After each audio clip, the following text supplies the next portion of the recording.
Salam saudara yang dikasihi Tuhan. Selamat pagi, selamat hari Minggu, dan selamat berbakti beribadah melayani Tuhan. Bersyukur pagi ini masih diberi kesempatan oleh Tuhan untuk menghadap Dia, memuji, memuliakan namanya, dan menggali mendengar firman-Nya.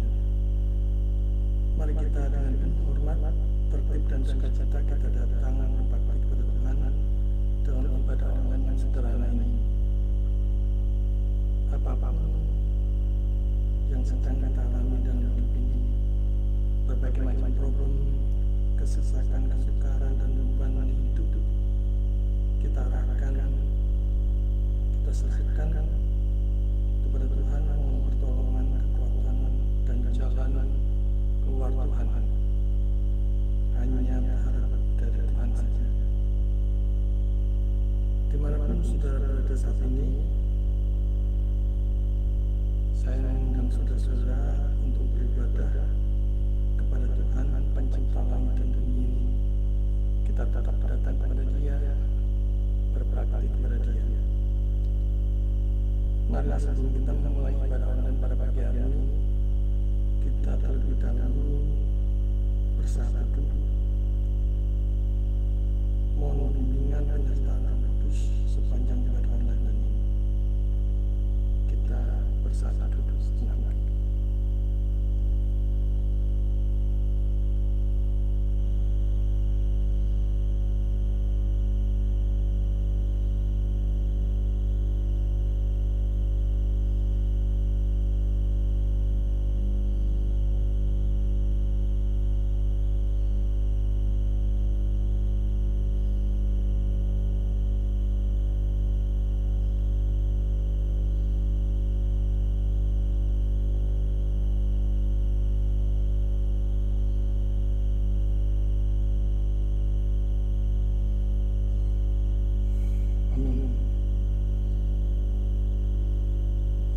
Kita akan memulai ibadah online kita pada pagi hari ini. Mari terlebih dahulu kita mengawalinya dengan membuka firman Tuhan dari Yohanes 8 ayat 31 sampai 32. Jikalau kamu tetap dalam firman-Ku, kamu benar-benar adalah murid-Ku, dan kamu akan mengetahui kebenaran, dan kebenaran itu akan memerdekakan kamu. Mari kita memulai ibadah online pagi ini dengan memujikan pujian hormat bagi Allah Bapa. Kita memuji Allah Tritunggal ketika Dia Esa. Allah Tritunggal.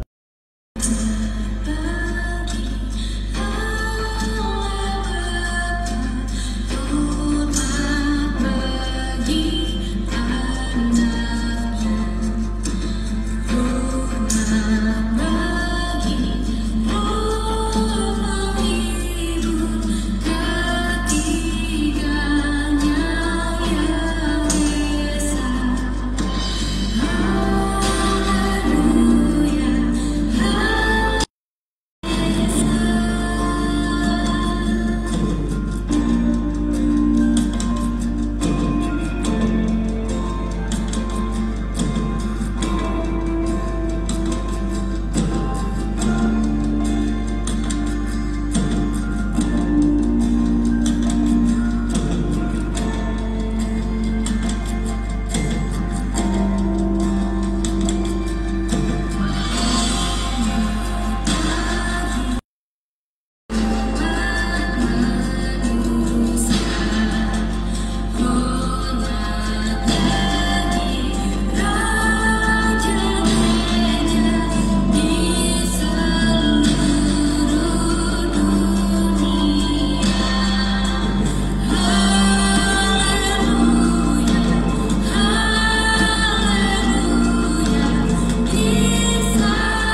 Peribadahan pada pagi hari ini diadakan di dalam nama Allah Tritunggal, Bapa, Anak, dan Roh Kudus yang telah menciptakan langit, bumi, dan segala isinya, yang tak pernah meninggalkan pekerjaan tangannya, dan yang kasih setianya kekal selama-lamanya. Turunlah atas saudara-saudara sekalian anugerah dan damai sejahtera dari Allah Bapa kita dan dari Tuhan kita Yesus Kristus. Amin.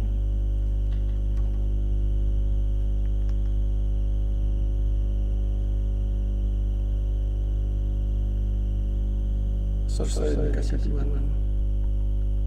di dalam Yesus kita diselamatkan, kita ditebus, kita beroleh anugerah keselamatan, anugerah hidup yang kekal. Dialah satu-satunya jalan kebenaran dan hidup. Mari pada pagi hari ini kita nyanyikan, kita pujikan pujian bagi Dia.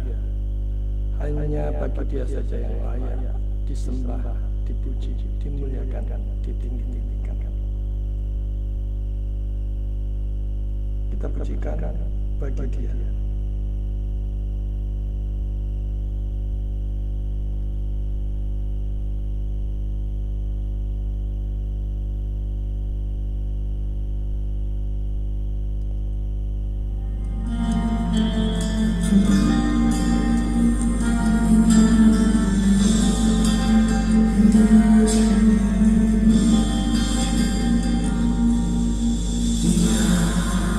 Yesus telah mati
Mari kita masuk dalam doa.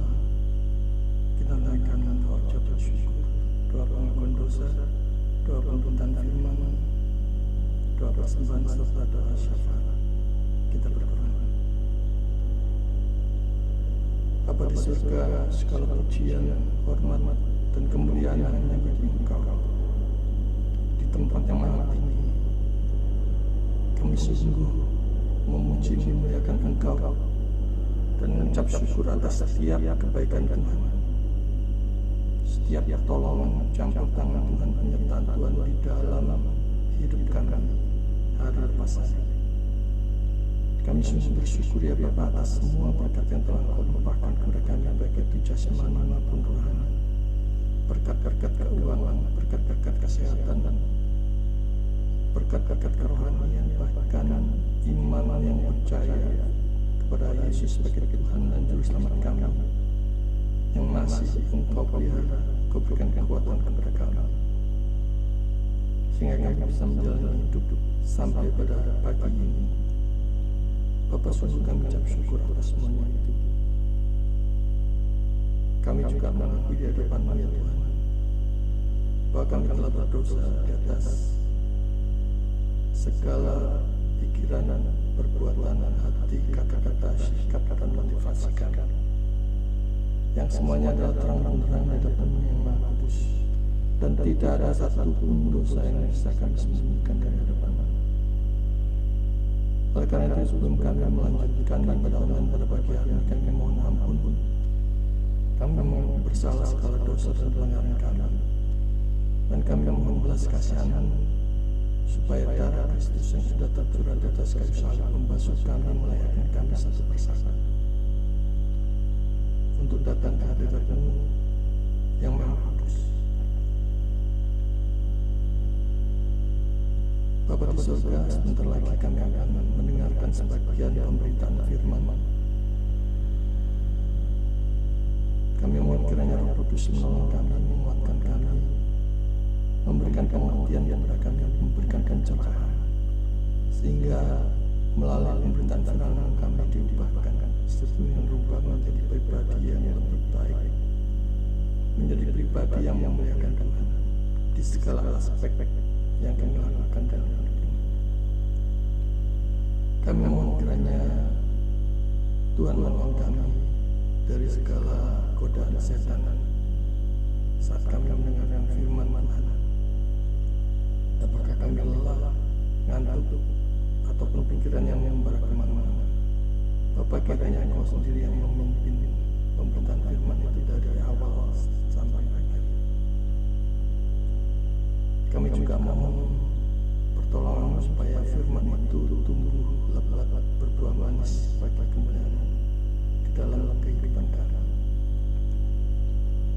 Bapak, kami juga berdoa untuk persembahan yang akan kami berikan, biarlah kami memberikan yang terbaik bagi kemuliaan untuk mendukung kelebaran kerajaan Allah di muka bumi ini. Berkatilah persembahan kami, berkatilah tangan-tangan yang mengawalnya, sehingga semua diprioritaskan untuk memuliakan dan dipakai untuk menyatakan kasih-Mu bersama kami. Bapa di surga, kami tidak lupa berdoa untuk bangsa dan negara kami, di mana begitu banyak bencana alam yang terjadi saat ini. Apakah banjir, tanah longsor, gunung meletus, banyak saudara kami yang mengalami penderitaan yang luar biasa karena bencana ini. Kami berdoa kiranya Tuhan menolong mereka, memberkati mereka, menjaga mereka dari segala macam bencana yang membahayakan mereka, dan bagi kami yang berkecukupan, berkelebihan untuk menolong, membantu saudara-saudara kami yang kekurangan. Bapa di surga, kami juga memohon pertolongan di dalam kami menghadapi tahun politik pemilu. Biarlah siapapun yang dipilih itu adalah pilihan. Engkau berkati rakyat dan bangsa kami dalam memilih yang sesuai dengan kehendak-Mu. Biarlah mereka bekerja takut akan Tuhan. Mereka bekerja bukan semata-mata memikirkan kesejahteraan kesentosaan bangsa dan negara kami. Dan kami berdoa untuk bangsa dan negara kami untuk kesejahteraan, untuk keamanan, untuk perdamaian, untuk keharmonisan hidup berbangsa dan negara di antara warga negara Indonesia. Bila Tuhan Kau memberkati. Kami tidak lupa berdoa juga untuk saudara-saudara kami yang saat ini mengalami kemerosotan ekonomi, kebangkrutan bahkan. Tuhan, kiranya Kau campur tangan menolong mereka di dalam masa-masa sulit mereka. Tuhan, Engkau masih berbelas kasihan, masih memberikan harapan, bahkan jalan keluar. Biarlah mereka menikmati berkat yang datang darimu dan memakai berkat itu untuk kemuliaan. Kami tidak lupa juga berdoa untuk saudara-saudara kami yang sakit saat ini, baik itu sakit jasmani ataupun rohani. Bapa, kiranya Engkau berkenan menumpangkan tangan berbelas kasihan kepada mereka dan menyembuhkan sakit penyakit mereka, sekalipun itu mustahil bagi manusia, bagi para dokter, bagi para perawat, bagi seluruh keluarganya. Tapi tidak ada satupun hal yang mustahil di hadapan-Mu. Dan bila mereka Kau sembuhkan, Engkau berikan sukacita kembali, dan mereka merasakan cinta kasih Tuhan yang begitu luar biasa. Juga kami berdoa untuk saudara-saudara kami yang saat ini mengalami kemerosotan iman, ingin mundur dari gereja, ingin mundur dari persekutuan, ingin mundur dari pelayanan, bahkan ingin mundur dari Tuhan. Kiranya Roh Kudus menarik mereka dari dunia ini, memberikan menganugerahkan iman yang menyelamatkan, iman sejati kepada mereka, sehingga mereka berkobar-kobar kembali melayani Tuhan.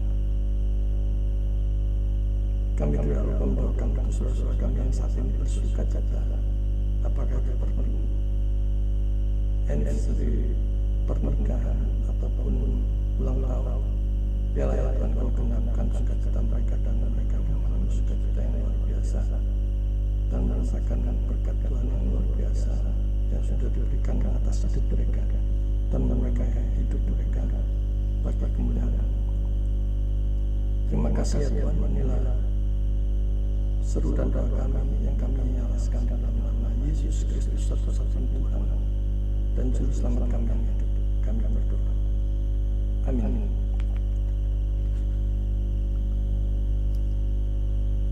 Kita akan persiapkan hati dan pikiran kita. Kita akan mendengarkan kebenaran firman Tuhan. Tapi sebelum itu kita akan kajikan kajian bagi Tuhan sekali lagi. Kita mengingat bahwa hari lepas hari kita merasakan mengalami begitu banyak kebaikan Tuhan, pertolongan Tuhan, campur tangan Tuhan, pemeliharaan perlindungan Tuhan. Dan mari sebelum kita masuk dalam sesi pembacaan firman Tuhan, mari kita nyanyikan pujian kebaikan Tuhan. Biarlah hati dan pikiran kita senantiasa memuji dan memuliakan serta mengingat kebaikan Tuhan, segala kebaikan Tuhan. Kita pujikan kebaikan Tuhan.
kesempatan ini.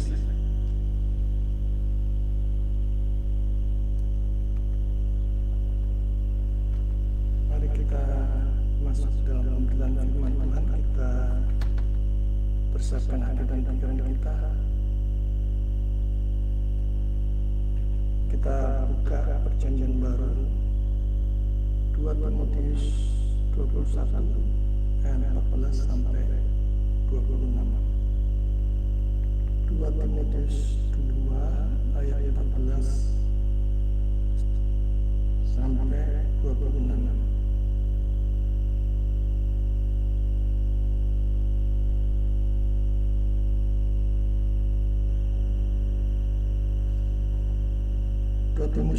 Dua Timotius 2 ayat 14 sampai 26. Nasihat dalam menghadapi pengajar yang sesat. Ingatkanlah dan pesankanlah semuanya itu dengan sungguh-sungguh kepada mereka di hadapan Allah, agar jangan mereka bersilap kata, karena hal itu sama sekali tidak berguna, malah mengacaukan orang yang mendengar. Usahakanlah supaya engkau layak di hadapan Allah sebagai seorang pekerja yang tidak usama, yang berterus terang tentang memberitakan dan katakan kebenaran itu.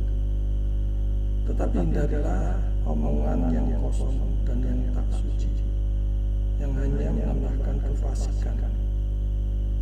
Perkataan mereka menjalar seperti penyakit kanker. Di antara mereka termasuk Hymenaeus dan Philetus, yang telah menyimpang dari kebenaran dengan mengajarkan bahwa kebangkitan kita telah berlangsung, dan dengan demikian merusak iman sebagian orang. Tetapi dasar yang diletakkan Allah itu teguh, dan antaranya ialah Tuhan mengenal siapa kepunyanya, dan siapa orang yang menyebut nama Tuhan dalam meninggalkan kejahatan. Dalam rumah yang besar bukan hanya terdapat perabot dari emas dan perak, melainkan juga dari kayu dan tanah. Yang pertama dipakai untuk maksud yang mulia, dan terakhir untuk maksud yang kurang mulia. Jika seorang menyucikan dirinya dari hal-hal yang jahat, ia akan menjadi perabot rumah untuk maksud yang mulia. Ia dikuduskan, dipandang layak untuk dipakai tuannya, dan disediakan untuk setiap pekerjaan yang mulia. Sebab itu, jauhilah nafsu orang muda, kejarlah keadilan, kesetiaan, kasih, dan damai bersama-sama dengan mereka yang disuruh kepada Tuhan dengan hati yang murni. Hindarilah soal-soal yang dicari-cari, yang bodoh dan tidak layak.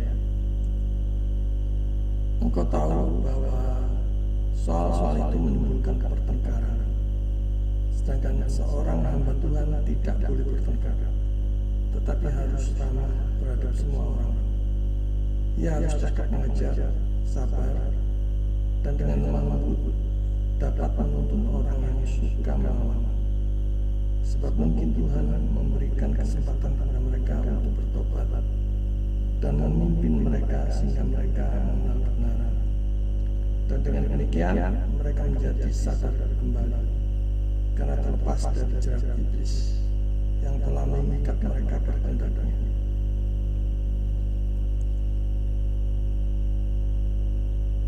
Shalom saudara-saudara. Pagi ini kita akan kembali membaca mempertemukan firman Tuhan tentang kebenaran dan percakapan yang membangun.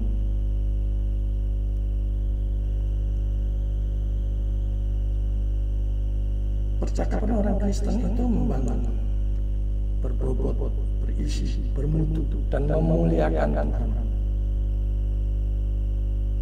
Bagaimana dengan kita? Apakah kita senang dengan percakapan yang membangun, ataukah yang sia-sia? Apakah mempercakapkan kebenaran atau hal-hal yang tidak berguna? percakapan di warung kopi misalnya, biasanya santai, suka-suka, bebas, tidak bermutu, sia-sia, tidak ada nilainya, dan kadang malah merusak.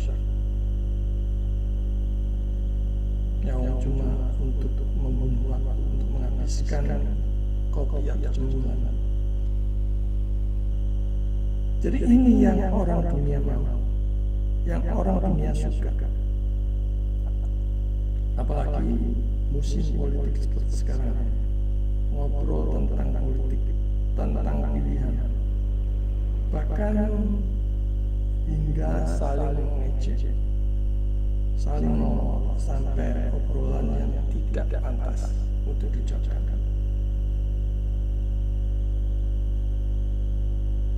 Nah, orang Kristen tidak demikian, saya kasih.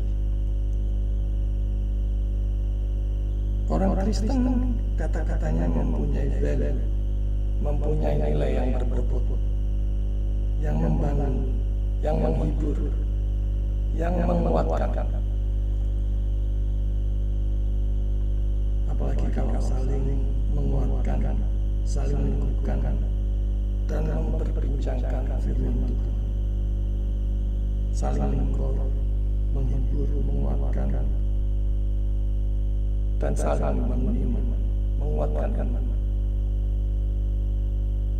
Maka hindari percakapan yang tidak berguna, yang sombong dan sia-sia, yang buang-buang energi dan tidak berguna, apalagi yang menimbulkan fitnah dan kebencian.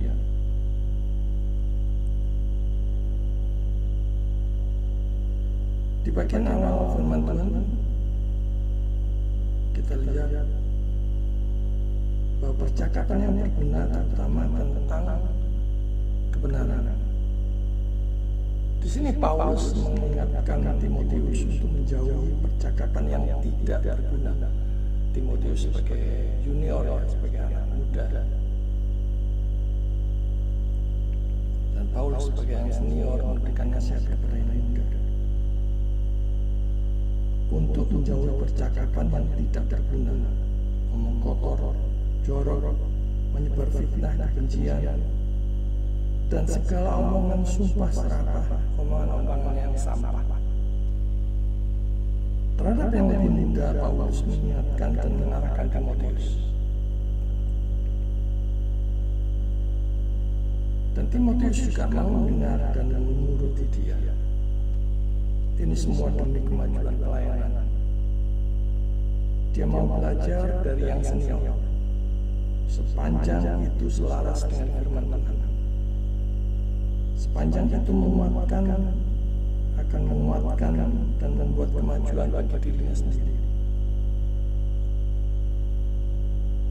Dan di sini Paulus menekankan betapa pentingnya untuk menjaga kefokusan pada kebenaran dan firman Tuhan. Dalam pelayanan, kebenaran menjadi fokus dan prioritas setiap orang yang melayani Tuhan. Pengetahuan, pengertian akan kebenaran diperoleh dari rajin dan terus tekun di dalam menggali, membaca, merenungkan firman Tuhan, serta melakukan firman Tuhan. Oleh karena itu kita harus hati-hati di dalam pembicaraan yang tidak membangun rohanian, yang hanya akan merusak, yang hanya akan melemahkan iman atau tidak berdampak sama sekali. Materi pembicaraan orang percaya itu berbobot sekali lagi, berisi. Jangan sampai menyimpang dari kebenaran yang kita lihat dari ayat 17 dan 18. Jangan menyimpang dari kebenaran. Dalam hal rohani yang menyangkut kebenaran, peganglah teguh. Jangan sampai menyimpang dari firman Tuhan, meski dalam percakapan pembicaraan santai. Banyak gereja yang sudah tidak lagi ketat dengan kebenaran, Mimbar-mimbar gereja dipenuhi dengan khotbah-khotbah mengarang bebas. Teologi spekulatif yang tidak lagi menguraikan maksud dan kehendak Tuhan kepada jemaat agar mereka makin mengerti maksud dan kehendak Allah melalui firman-Nya. Khususnya hamba-hamba Tuhan dalam tanda petik yang tidak mau belajar dengan baik atau tidak mempunyai background teologi yang baik, yang berkhotbah dari dirinya sendiri, bukan dari apa yang Tuhan kehendaki maksudkan untuk disampaikan kepada jemaat melalui firman-Nya, yang asal menutup, bahkan ngotot memakai teologi yang pokoknya. Repot ya kalau sudah teologi pokoknya begini, pokoknya begitu sesuai dengan perasaan, yang hanya memberitakan dari perspektif dirinya sendiri, yang menguntungkan dirinya sendiri. Apakah itu demi kenyamanan, demi kemakmuran, ataupun ketenaran, apalagi yang kontradiksi dengan firman Tuhan, bertentangan dengan apa yang Tuhan maksudkan. Maka yang demikian ini sungguh sangat membahayakan jemaat.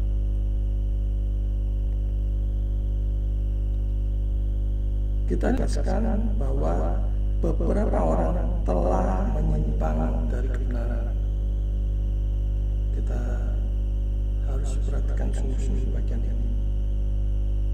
Maka kita harus saling mengingatkan, saling menegur dengan kasih.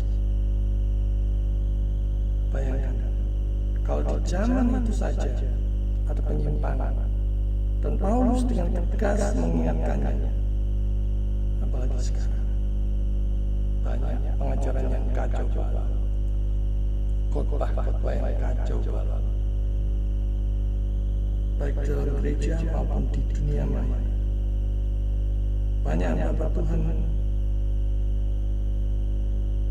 seharusnya makin ketat di dalam menjaga kekudusan mimbar, yang mengabarkan firman Tuhan dari para penyesat atau penyimpang yang menyimpangkan kebenaran. Maka ini harus diperhatikan. Jangan asal mengundang pembicara, pengkhotbah yang tidak jelas asal usulnya. Bahkan sekalipun dia terkenal populer, maka harus kita perhatikan bagaimana dia menyampaikan firman Tuhan. Kita juga harus makin selektif dalam mengundang pembicara, pengkhotbah itu, dan benar-benar melihat track recordnya. Kalau di luar sudah terkenal bahwa dia sangat anti dengan Kristen, bahkan tidak mengakui dasar-dasar kebenaran kekristenan, menolak Allah tunggal, menolak kehadiran Kristus misalnya, jangan beri kesempatan untuk tampil di dalam gereja ataupun persekutuan, terutama kepada hamba-hamba Tuhan palsu yang bunglon. Nah, ini yang bahaya ya. Di tempat yang injili dia mau menginjili, tempat yang begitu ketat terhadap firman Tuhan, dia seolah berbicara dengan sangat ketatnya, tetapi yang sebenarnya dia tidak demikian. Nah, justru ini yang bahaya. Saya sekedar ingin tampil dan akan mendapatkan penerimaan orang banyak, padahal ingin memasukkan pengajaran yang menyimpang dari kitab suci. Maka waspada terhadap bahaya dari pemikiran yang menyimpang dari ajaran Alkitab, dari ajaran kitab suci. Tetaplah teguh pada ajaran yang benar. Jangan tergoda oleh pemikiran yang menyimpang. Saudara-saudara yang dikasihi Tuhan, ke gereja itu bukan soal jauh dekatnya, bukan tentang kenyamanan, nyaman atau tidak di dunia, dingin atau tidak asing. Tetapi apakah firman Tuhan sungguh-sungguh diberitakan di sana atau tidak? Apakah firman Tuhan disampaikan bukan hanya asal-asalan, main comot, dengan pengertiannya sendiri. Tetapi dari menggali, merenungkan dan mendapatkan arti yang Tuhan kehendaki dari keseluruhan kitab suci baik itu PL maupun PP untuk bagian yang dikotbahkan itu. Pengertian sendiri atau sakar PDW dan tidak mengeceknya dengan kebenaran dari kitab suci itu akan berpotensi menyesatkan dan disesatkan.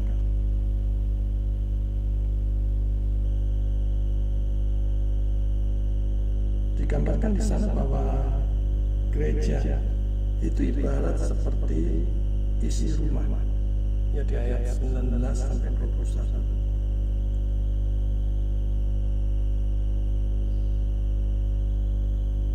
Ibaratnya seperti fondasi kekristenan yang harusnya kuat kokoh. Paulus menggambarkan gereja sebagai rumah besar dengan perkakas emas dan perak. Artinya ada yang bagus, ada yang kurang bagus. Nah, saudara termasuk yang mana? Jadi betapa pentingnya fondasi iman yang kokoh di dalam Kristus. Bukan yang lain. Apalagi sifatnya yang spekulatif, tidak tahu, menduga-duga, kira-kira, tanpa ada kepastian.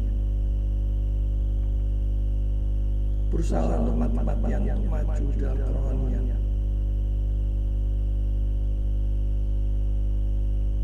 Dunia ini menyajikan banyak hal yang sia-sia, khususnya anak-anak. Banyak game, banyak HP smart dan sebagainya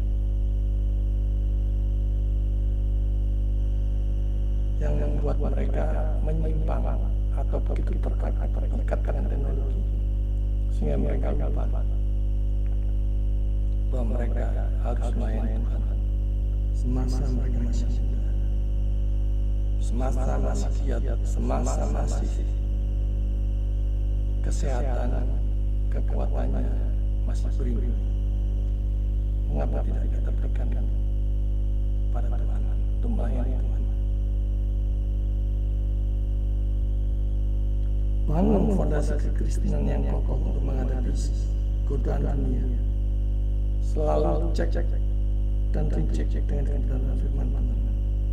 Apakah pengajaran itu, khotbah itu, sharing itu, pengalaman itu, penglihatan itu, praktek mujizat kesembuhan dan lain-lain itu selaras dengan firman Tuhan atau tidak?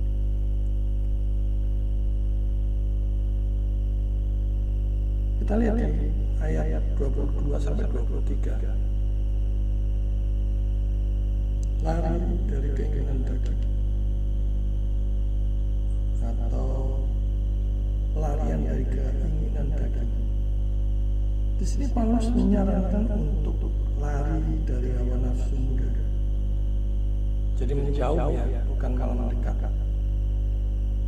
Anak-anak muda khususnya begitu mudah tergoda, tertarik, terjerat dengan hal-hal yang menipu. Setelah yang dikasih Tuhan, hawa nafsu itu selalu menggoda, selalu datang mendekat. Harus ada perlawanan keras dari orang percaya. Jangan mudah menyerah jatuh ke dalam hawa nafsu apapun. Jangan beri kesempatan iblis untuk masuk menggoda atau meminta pintu masuk, meskipun hanya sejengkal.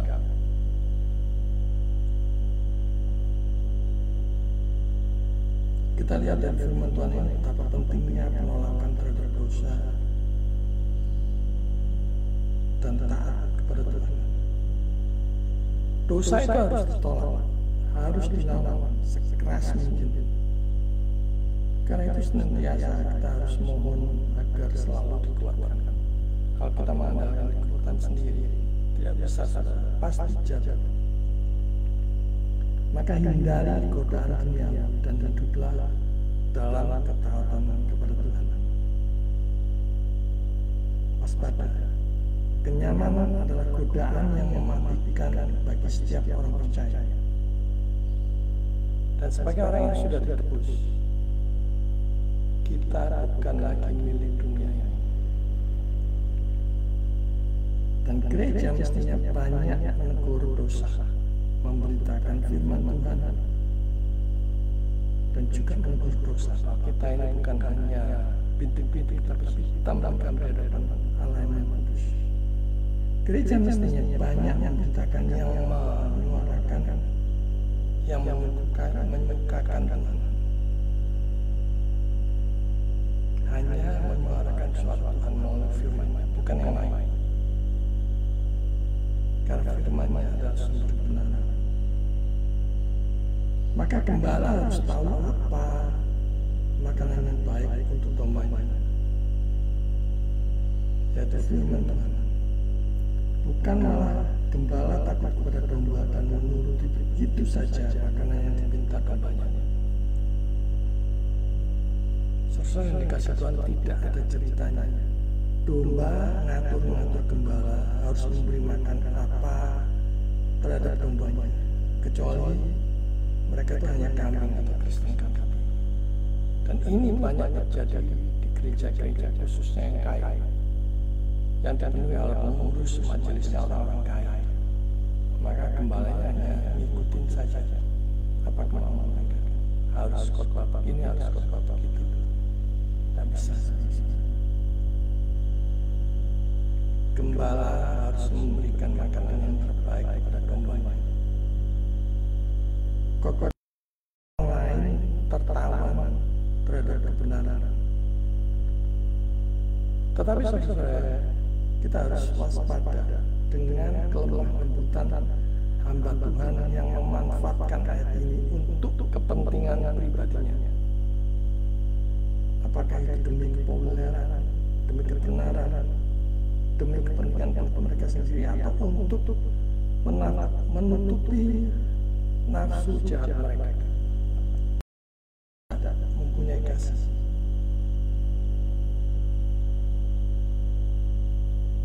Penyesat dan mereka yang menyelewengkan kebenaran itu banyak, yang berkedok, lemah lembut, seolah penuh kasih, padahal aslinya tidak.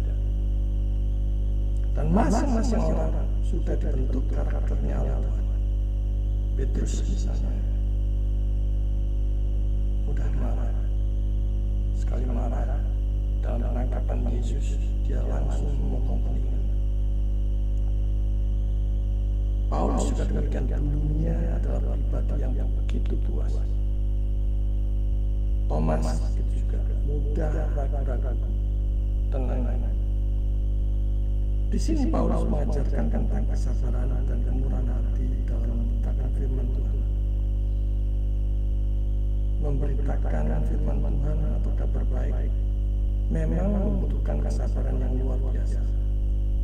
Dan jangan buru-buru menilai karakter seseorang hanya dengan sekali lihat atau yang nampak dari luar.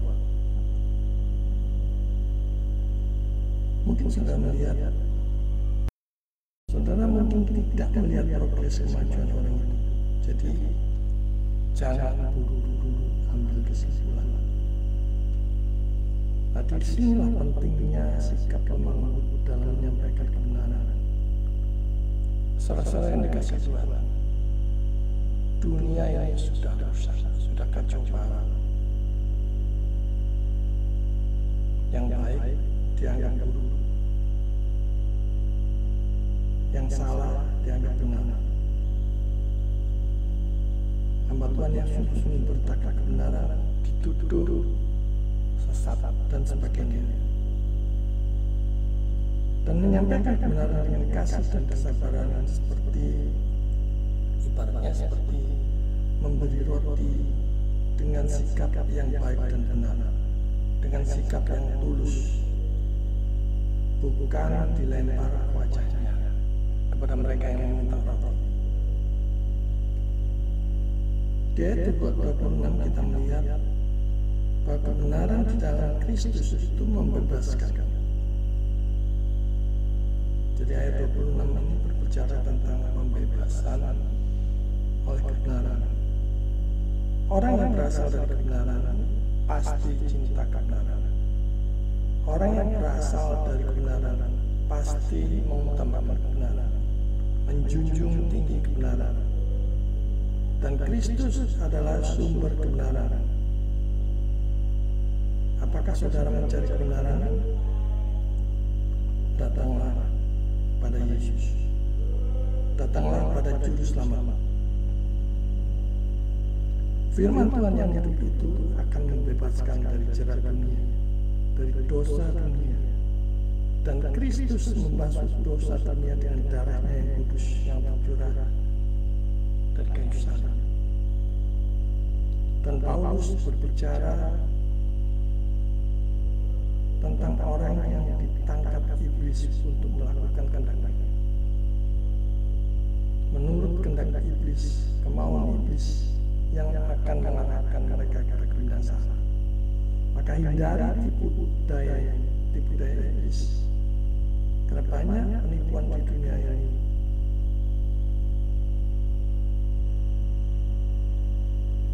Misalnya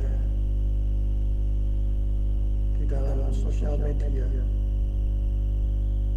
banyak yang menampilkan profil yang cakep, yang ganteng, yang cantik, tetapi nyatanya pada waktu jumpa darat, kopi darat, sombong.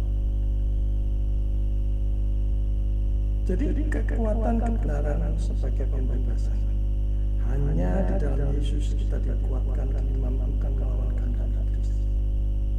Maka tetaplah di dalam Juru Selamat dan lawanlah kehendak tipu daya iblis. Hiduplah dalam kebenaran Tuhan untuk mengatasi tipu daya iblis. Tipu daya dan umpan daya pikat iblis bermacam-macam, termasuk kemalasan, menunda-nunda panggilan pelayanan dengan iming-iming kekayaan, kemudahan, kenyamanan, karir, pasangan, target-target pencapaian, dan berbagai macam alasan. Iblis, setan, dan kroni-kroninya selalu menyediakan berbagai macam alasan yang bagus-bagus untuk mendelay atau menggagalkan panggilan pelayanan seorang untuk melayani Tuhan. Yang bisnis masih sedang bagus-bagusnya, yang karir sedang ada puncak-puncaknya, yang masih belum mempunyai pasangan dan sebagainya. Dan itu biasanya dianggap sebagai make sense atau masuk akal. Maka saat panggilan melayani Tuhan itu datang, langsung katakan ya dan minta kekuatan Roh Kudus untuk melawan berbagai rujukan untuk menggagalkan panggilan itu. STT seminar jangan sampai menjadi agen setan ikut menggagalkan seorang anak untuk menuruti panggilan Tuhan, untuk melayani hanya karena dia misalnya kurang bagus dalam bahasa Inggris misalnya. Atau kalau kita renungkan pelayanannya di Indonesia bukan di luar negeri. Walaupun bahasa Inggris itu penting dalam studi, tapi jangan sampai itu menggagalkan seorang untuk menyerahkan diri melayani Tuhan. Ketulusan dan hati yang tunduk pada Tuhan lebih penting daripada kemampuan bahasa Inggris yang bisa dipelajari sambil jalan.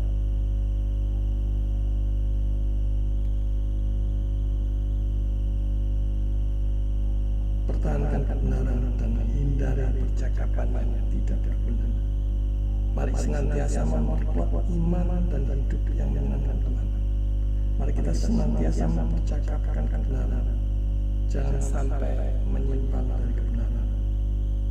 Terus mengusahakan meletakkan fondasi kekristenan yang kuat dan lari menjauh dari keinginan daging. Kita dipanggil pelayanan menjadi hamba Tuhan yang lemah lembut, namun berani menegur dosa dengan menyatakan kebenaran dan Kristus yang membebaskan. Jadi sekali lagi, kebenaran di dalam Kristus itu sungguh membebaskan. Di dalam Kristus kita dibenarkan Allah. Bapa di surga. Maka nyatakan, beritakan, lakukan dan usahakan itu kepada setiap orang. Tuhan memberkati. Mari kita berdoa. Bapa di surga, kami mengucap syukur atas firman-Mu pada pagi hari ini yang mengingatkan kami untuk cinta kebenaran, untuk selalu berusaha mempercakapkan hal-hal yang menyukakan Tuhan. Ampunikan seringkali kami di dalam percakapan kami, di dalam waktu santai kami memakai untuk hal-hal yang sia-sia, bahkan yang memalukan Engkau. Bapa, kami memberkati untuk pagi hari ini, untuk menyerahkan diri kami, untuk masuk dalam pelayanan yang Kau tugaskan kepada kami, dalam pekerjaan kami, dalam usaha kami, dalam studi kami, dalam bisnis kami, dalam apapun yang kami lakukan. Kami mau Engkau pakai untuk memuliakan, untuk memberitakan kebaikan kami. Tolong kami ya Tuhan, di dalam menyatakan kebenaran, dalam mempercakapkan hal-hal yang baik dari-Mu.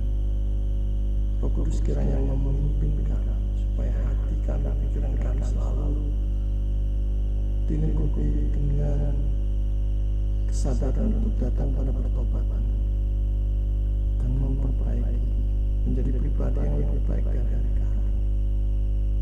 Terima kasih Tuhan. Di dalam nama Yesus, satu-satunya Tuhan dan Selamat kami yang hidup, kami berdoa. Amin. Pagi hari ini kita bersyukur sudah mendengar kebenaran firman Tuhan. Kiranya kita dikuatkan dan dimampukan menjadi pelaku firman yang hidup. Mari kita memberikan persembahan untuk merespon firman yang sudah kita dengar. Kiranya Tuhan memberkati persembahan kita dan melayakkan untuk dipakai menunjang pelayanan bagi hormat dan lainnya. Sambil memberikan persembahan, kita dengarkan dan pujikan pujian betapa indah hari ini. 1 Tawarik 16 ayat 29, firman Tuhan katakan, berilah kepada Tuhan kemuliaan namanya, bawalah persembahan masuk dan masuklah menghadap Dia, sujudlah menyembah kepada Tuhan dengan meriaskan kekudusan.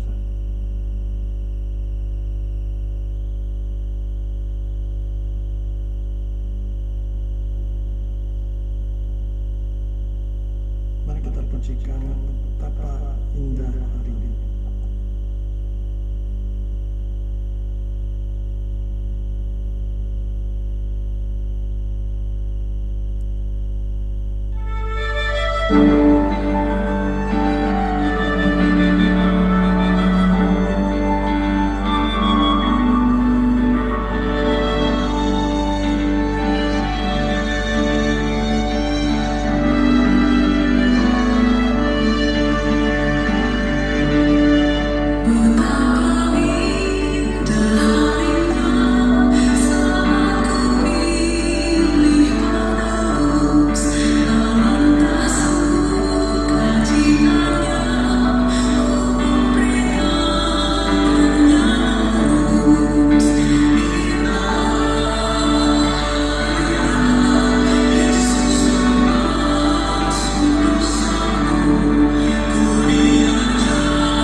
kita akan mengakhiri pada online pada pagi hari ini. Mari kita kembalikan segala pujian, hormat dan kemuliaan hanya bagi Tuhan. Kita pujikan doksologi. Mari kita pujikan doksologi.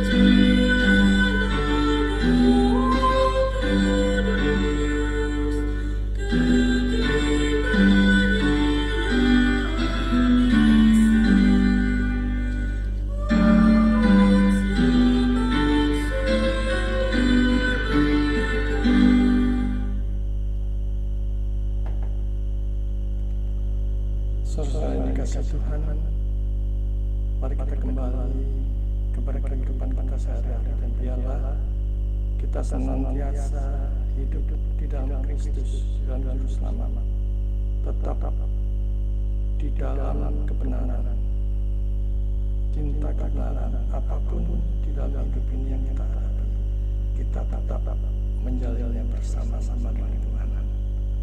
Arahkanlah hati dan pikiran kepada Tuhan dan terimalah berkat Tuhan.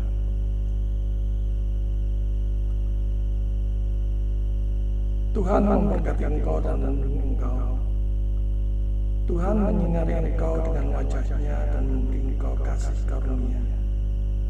Tuhan menghadapkan wajah-Nya kepadamu dan memberi engkau damai sejahtera, mulai dari sekarang sampai selama-lamanya. Amin.